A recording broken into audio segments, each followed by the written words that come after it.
एक यतीम लड़के का अल्लाह पर ऐसा यकीन कि जिसके जरिए अल्लाह ने पूरी बस्ती की तकदीर बदल दी। बस्ती के आखिरी किनारे पर एक टूटा हुआ कच्चा कमरा था जिसकी दीवारों में दरारें थीं। उसी कमरे में एक यतीम लड़का रहता था जिसका नाम हमजा था। न सर पर बाप का साया, न माँ की आगोश, न कोई भाई न कोई बहन। दुनिया ने उसके लिए ज्यादा दरवाजे न खोले थे, मगर उसकी माँ जाते जाते उसके दिल में दो बातें रख गई थीं।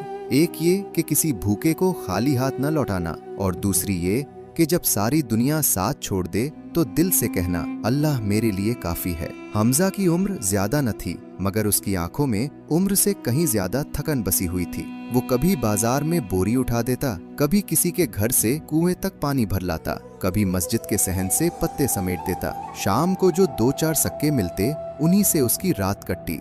कई दिन ऐसे भी आते जब मजदूरी न मिलती और वो खाली हाथ अपने कमरे में लौट आता। फिर भी उसके चेहरे पर शिकायत कम और खामोशी ज्यादा होती। यूं लगता था जैसे उसने गम से लड़ना नहीं, गम को बर्दाश्त करना सीख लिया हो। उसके कमरे की एक दीवार के नीचे मिट्टी का एक छोटा सुराख था जहां से चींटियां आती जाती रहती थीं। हमजा अक्सर उन्हीं देर तक देखता रहता। कोई एक नन्हा दाना उठाए लड़खड़ाती, दूसरी उसके पीछे चलती, तीसरी रास्ता बदलकर फिर कतार में आ लगती। उसे लगता ये छोटी मखलूक भी शायद इसी तरह जीती है जैसे वो जीता है, थोड़ी सी मेहनत, थोड़ा सा बोझ और बहुत सा सब्र लेकर। एक दिन सख्त सर्दी थी। सुबह से शाम हो गई मगर हमजा को कोई काम न मिला। धूप ढल गई, बाजार की आवाजें भी मद्धम पड़ गईं और वो थके कदमों से मस्जिद के पिछले दरवाजे तक आया तो मुअज्जिन ने तरस खाकर उसे एक खुश्क सी रोटी दे दी। वो रोटी उसके लिए उस वक्त किसी नेमत से कम न थी।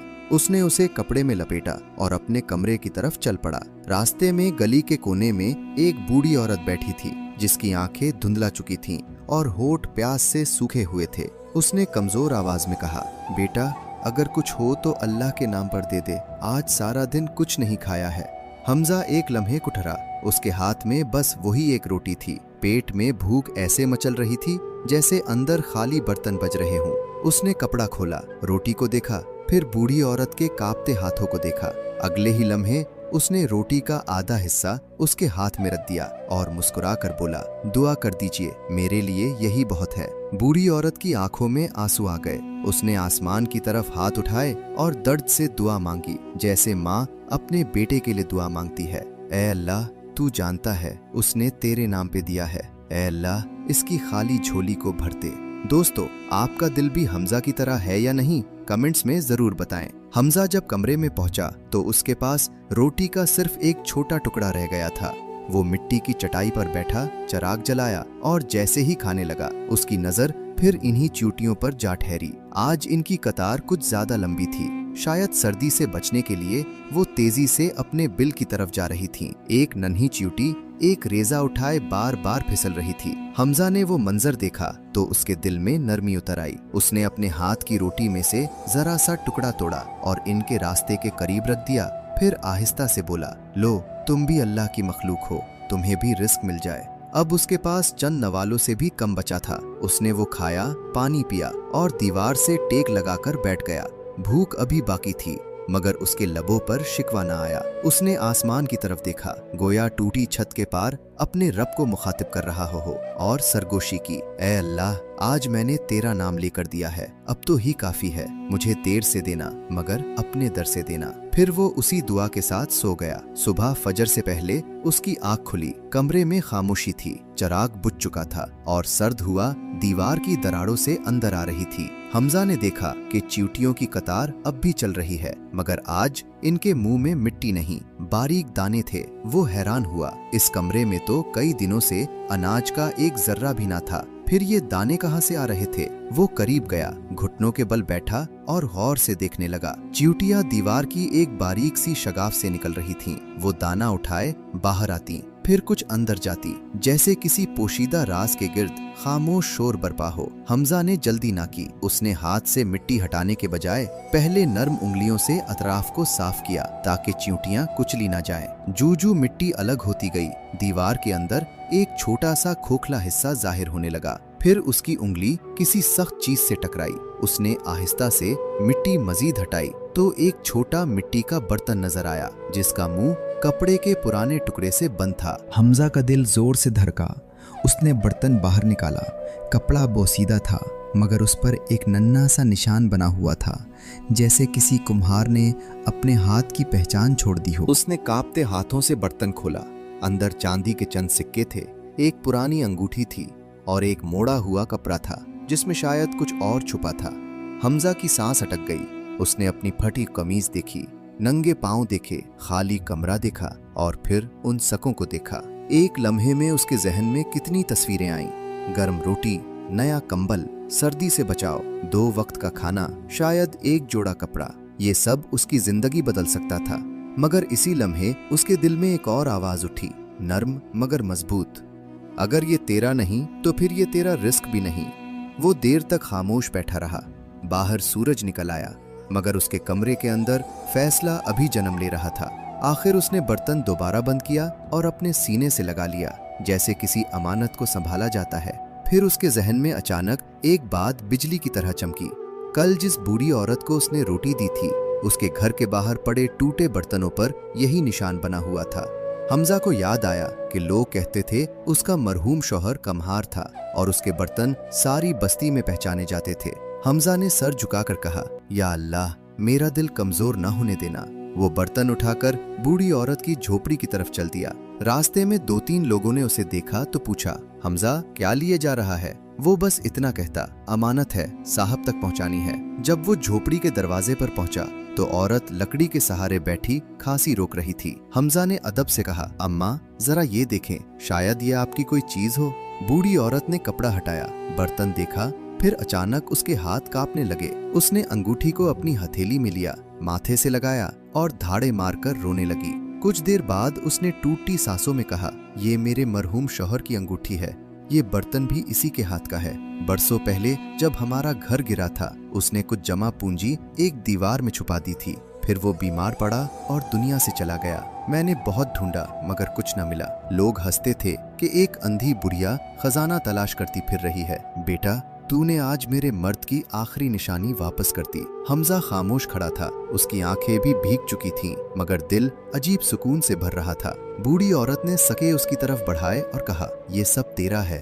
अगर तू ना लाता तो मैं कभी ना जान पाती। ले ले, अल्लाह ने तुझे ही भेजा है। हमजा ने फौरन हाथ पीछे कर लिए। नहीं अम्मा, ये आपकी अमानत है। मैं भूखा जरूर हूँ मगर चोर नहीं। मेरे लिए आपकी दुआ काफी है। बूढ़ी औरत ने इसरार किया मगर वो ना माना। इतने में झोपड़ी के बाहर चंद लोग जमा हो गए। किसी ने खबर उड़ा दी थी कि यतीम लड़के को मिट्टी के बर्तन में सके मिले हैं। बात फैलते फैलते बस्ती के चौधरी तक पहुंच गई। वो आया और अकड़ कर बोला, जो चीज मेरे इलाके की दीवार से निकले वो मेरी हुई। लड़के, वो बर्तन मुझे दो। हमजा का रंग जर्द पड़ गया, मगर उसने बर्तन पर हाथ मजबूत रखा। बूढ़ी औरत सहम गई। लोगों में सरगोशियां होने लगी। किसी ने कहा, यतीम है, डर जाएगा। किसी ने कहा, चौधरी से कौन टक्कर ले सकता है। मगर उस दिन हमजा की आवाज में अजीब ठहराव था। उसने धीरे से कहा, चौधरी साहब, अगर ये आपका होता तो मैं चुपके से रख लेता। मैं खुद लेकर ना आता। ये अम्मा के शौहर की निशानी है। उस पर उनके हाथ का निशान है। अंगूठी उनकी है और अल्लाह गवाह है, मैंने उसे अमानत समझकर लाया है। जिस रिस्क पर जुल्म का साया हो वो मेरे किसी काम का नहीं। ये सुनते ही मजमा में खामोशी छा गई। बूढ़ी औरत ने कांपते हाथ से अंगूठी सबको दिखाई, फिर अपने पुराने बर्तनों पर बना हुआ वही निशान दिखाया। कई बूढ़े लोगों ने गवाही दी कि हाँ, ये वाकई इसके शौहर के हाथ की पहचान है। चौधरी के चेहरे की सख्ती ढीली पड़ गई। उसे शायद उम्मीद न थी कि एक भूखा नंगे पांव यतीम इस तरह सच पर खड़ा हो जाएगा। उसी वक्त बाजार के एक मुअज़्ज़ज़ ताजिर हाजी सलीम भी वहां पहुंच गए। उन्होंने सारा माजरा सुना तो देर तक हमजा को देखते रहे, फिर आगे बढ़े, उसके कंधे पर हाथ रखा और बोले, बेटा, आज तूने हमें बता दिया कि अमानत दौलत से नहीं दिल से संभाली जाती है। कल से तो मेरे गोदाम में काम नहीं, मेरे साथ रहेगा। मजदूरी भी मिलेगी, खाना भी, और लिखना पढ़ना भी सीखेगा। हमजा ने हैरत से उनकी तरफ देखा। उसकी आंखों में वही नमी थी जो भूख, थकन और दुआ के बाद आती है। बूढ़ी औरत ने फिर उसका हाथ थामा और इस बार उसके हाथ पर एक सिक्का रख दिया। ये मेरी तरफ से नहीं, मेरे रब की तरफ से समझ कर रख ले। ये हलाल का पहला फूल है बेटा। इस बार हमजा ने इनकार न किया। उसने सिक्का लिया, आंखों से लगाया और आहिस्ता से कहा, अल्लाह ने वाकई देर की, अंधेर नहीं किया। उस दिन के बाद हमजा की जिंदगी बदलने लगी। मगर उसका दिल न बदला। वो हाजी सलीम के यहाँ मेहनत करता, लिखना सीखता, मस्जिद जाता और शाम को अक्सर उसी पुराने कमरे के पास खड़ा होकर चींटियों की कतार को देख लेता। अब वहां रहने की हाजत न थी, मगर वो इस जगह को भूल न सका, क्योंकि उसे मालूम हो गया था कि बाज औकात अल्लाह अपने बंदे की आजमाइश को एक छोटी सी दरार में छुपा देता है और रहमत को एक नन्ही चींटी के कदमों से जाहिर करता है। कुछ अरसे बाद जब लोग उससे पूछते, हमजा तुझे इतना सुकून कैसे मिला, तो वो मुस्कुराकर बस इतना कहता, मैंने भूख के दिन एक बूढ़ी औरत को रोटी दी थी और चंद रेजे चींटियों के लिए छोड़ दिए थे। मैंने समझा था मेरा हाथ खाली हो गया है, मगर असल में मेरा हाथ उसी दिन भरना शुरू हुआ था। फिर वो बच्चों को समझाता, नेकी कभी जाया नहीं जाती। अगर तुम सच पर कायम रहो और अल्लाह पर यकीन रखो तो वो तुम्हारे लिए वहां से रास्ता खोलता है जहां तुम्हारी नजर भी नहीं पहुंचती। यूं एक यतीम लड़के ने सारी बस्ती को ये सबक दे दिया कि फिक्र इंसान को छोटा नहीं करता, बददियानती करती है। भूख दिल को काला नहीं करती, बेईमानी करती है। और जो बंदा अल्लाह के लिए अपना हक छोड़ दे, अल्लाह उसके लिए वो दरवाजा खोल देता है जिसका तसव्वुर भी नहीं होता। उस रात हमजा ने जो आधी रोटी बांटी थी वो रोटी खत्म हो गई, मगर उसका अज्र खत्म न हुआ। और दीवार की दरार से निकलती चींटियों ने गोया दुनिया को ये खबर दी कि रब की रहमत कभी कभी बहुत छोटे रास्तों से आती है, मगर जब आती है तो एक यतीम के दिल को ताजदार बना देती है। कहानी दिल को छू गई हो तो हसीन किस्सा चैनल को सब्सक्राइब जरूर करें। शुक्रिया।